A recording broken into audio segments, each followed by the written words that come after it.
Assalamualaikum, kali ini saya akan membahas materi tentang pembebasan Irian Barat yang terjadi pada saat demokrasi terpimpin ya. Sebelumnya jangan lupa untuk di like, komen, dan subscribe supaya channel ini berkembang.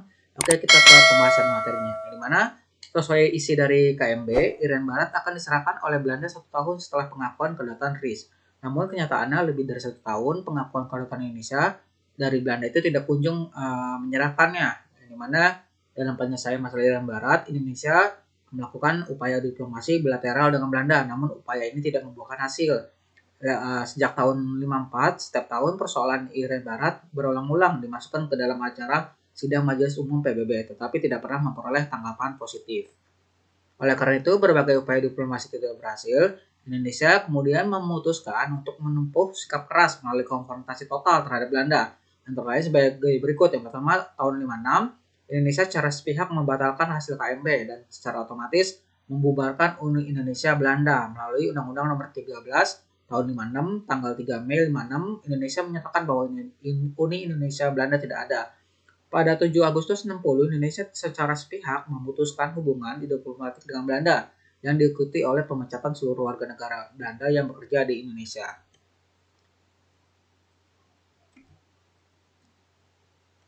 Kemudian pemerintah Indonesia mengusir semua warga negara Belanda yang tinggal di Indonesia dan memanggil pulang duta besar serta para ekspatriat Indonesia yang ada di Belanda.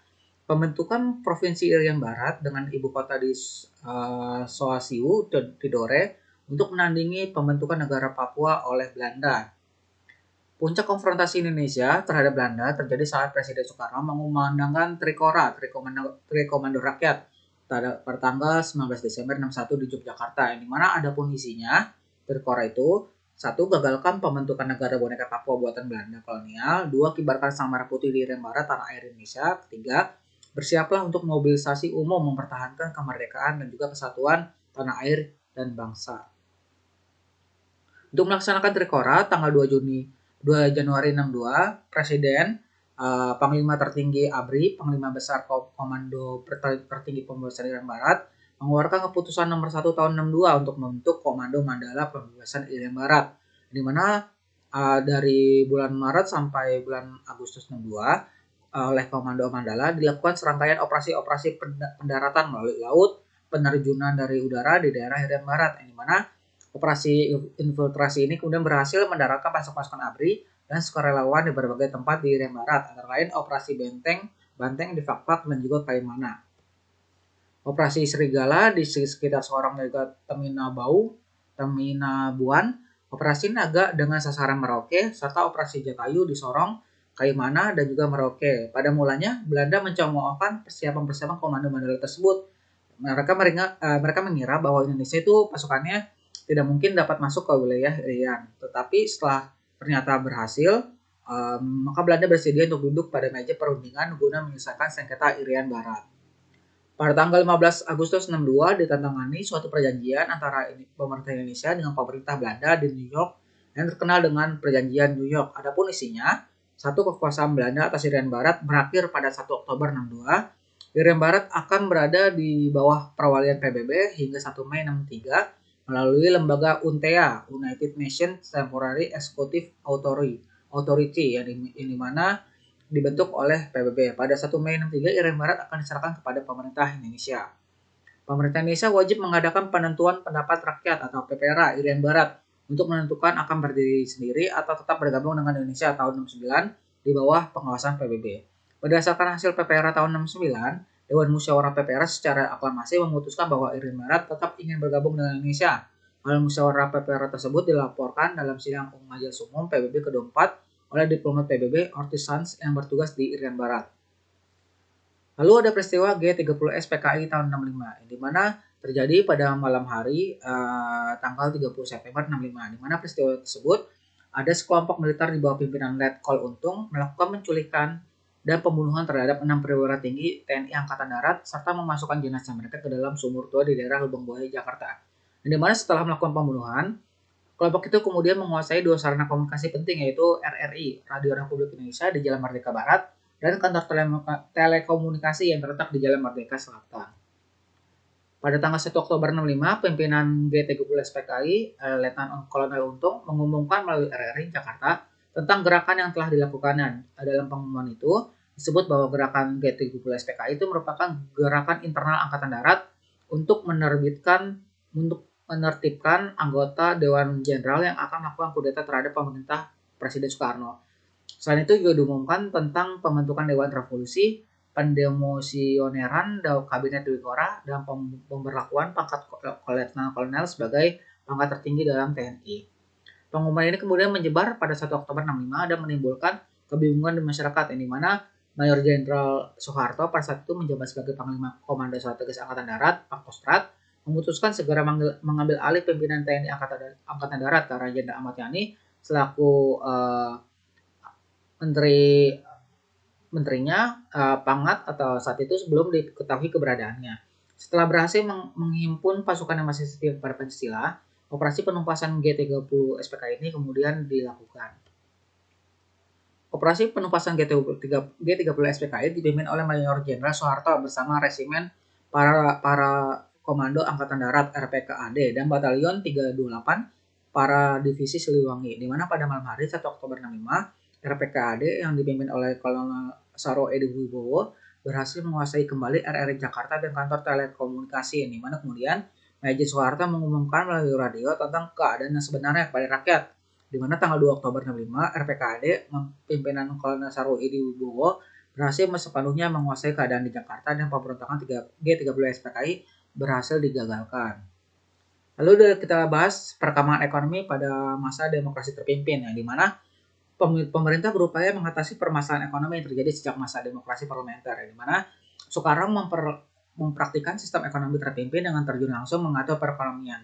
Adapun langkah-langkah yang diambil pemerintah untuk memperbaiki kondisi ekonomi antara lain sebagai berikut. Pembentukan Dewan Perancang Nasional atau Depernas, yang dimana dibentuk berdasarkan Undang-Undang Nomor 80 Tahun 58 dan Peraturan Pemerintah Nomor 2 Tahun 58. Tugas Dewan ini adalah menyiapkan perancangan undang-undang pembangunan nasional yang berencana, serta menilai pelaksanaan pembangunan tersebut. Dewan ini kemudian diketuai oleh Muhammad Yamin dengan 50 anggota orang, di mana pelantikannya secara resmi dilakukan oleh Presiden Soekarno tanggal 15 Agustus 59. Pada 26 Juli 60, Depernas berhasil menyusun sebuah rancangan undang-undang pembangunan nasional sementara berencana untuk tahun 61 sampai 69, di mana rencana undang-undang ini disetujui oleh MPRS dan ditetapkan dalam TAP MPRS nomor 2 tahun 60. Pada 26 Juli 60, Depernas berhasil menyusun sebuah RUU Pembangunan Nasional Sementara Berencana untuk tahun 61 sampai 69. Devaluasi mata uang rupiah, di mana pada tanggal 24 Agustus 59 pemerintah mendevaluasi atau menurunkan nilai mata uang yang di mana 1.000 dan 500 menjadi 100 dan juga 50. Pemerintah juga melakukan pembekuan terhadap semua simpanan di bank-bank yang melebihi jumlah 25.000 triliun rupiah. Tujuan kebijakan devaluasi dan pembekuan simpanan ini adalah untuk mengurangi banyaknya uang yang beredar demi kepentingan perbaikan keuangan dan juga perekonomian negara. Di mana ada deklarasi ekonomi, di mana tanggal 28 Maret 63 Soekarno menyampaikan deklarasi ekonomi atau DEKON di Jakarta. DEKON ini merupakan strategi dasar dalam ekonomi terpimpin.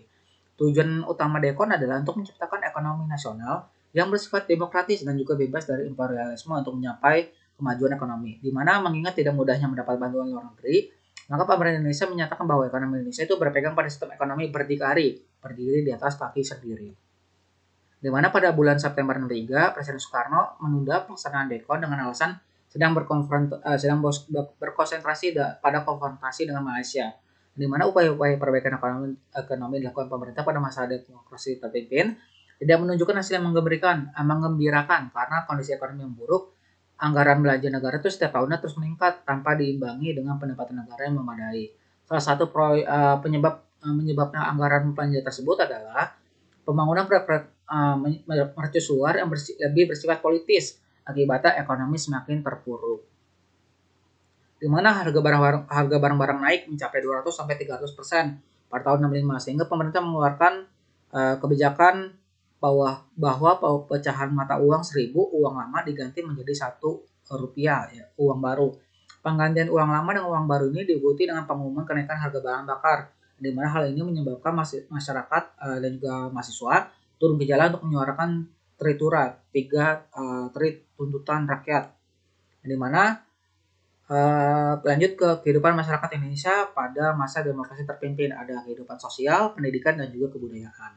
Dari kehidupan sosial dulu, di mana dinamika politik yang terjadi pada saat demokrasi terpimpin berupa persaingan antar kekuatan politik yang berpengaruh terhadap kehidupan sosial masyarakat Indonesia waktu itu, di mana ajaran Nasakom, nasionalis agama komunis yang diciptakan Soekarno, sangat menguntungkan PKI dan juga membuat kedudukannya di Indonesia semakin kuat. Melalui Nasakom, PKI berupaya untuk agar seluruh aspek kehidupan masyarakat itu, termasuk bidang sosial, pendidikan, juga seni budaya, berada di bawah dominasi politiknya.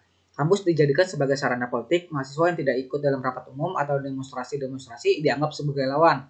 Media komunikasi massa seperti surat kabar yang menentang dominasi PKI juga dicabut surat izin terbitnya. Dengan demikian, surat kabar yang dikuasai oleh surat kabar PKI seperti Harian Rakyat, Bintang Timur, dan Warta Bakti.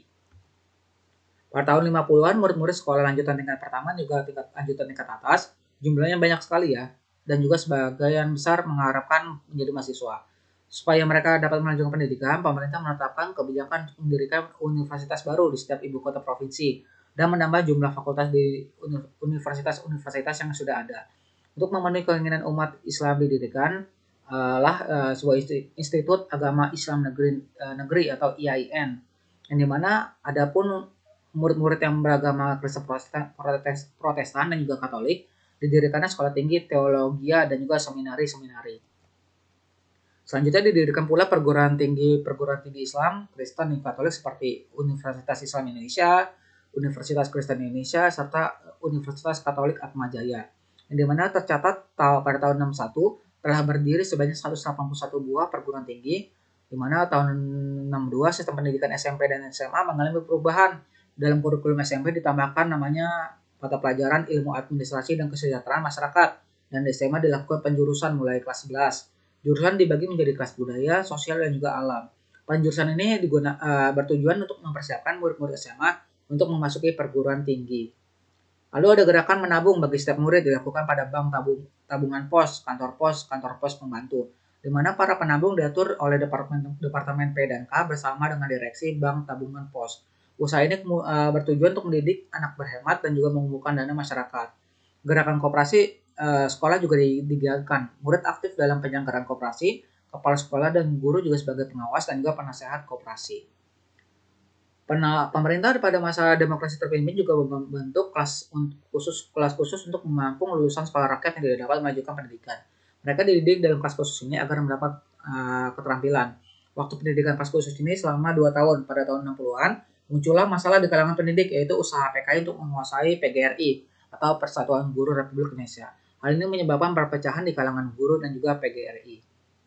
Lalu dari segi kebudayaan, muncul berbagai lembaga seni yang dibangun oleh partai politik seperti Lembaga Kesenian Rakyat atau LEKRA milik PKI, Lembaga Kesenian Nasional milik Partai Nasional Indonesia, Lembaga Seni Budaya Muslimin Indonesia, Les Bumi milik NU, dan Himpunan Budayawan Islam milik Masyumi. Lembaga-lembaga tersebut saling bersaing dan memperebutkan dominasi sesuai dengan haluan politik partai yang menanggungnya. Pada masa demokrasi terpimpin, bidang kesenian tidak luput dari upaya dominasi PKI. Para seniman dan juga kebudayawan yang tidak ingin kebudayaan nasional didominasi oleh suatu ideologi politik tertentu memproklamasikan manifesto kebudayaan atau Manikebu, yang dimana Manikebu ini mendapatkan kecaman keras dari Lekra yang pro PKI, di mana Presiden Soekarno ternyata sepakat atas kecaman itu. Kemudian tidak sampai 1 tahun usianya Manikebu dilarang pemerintah.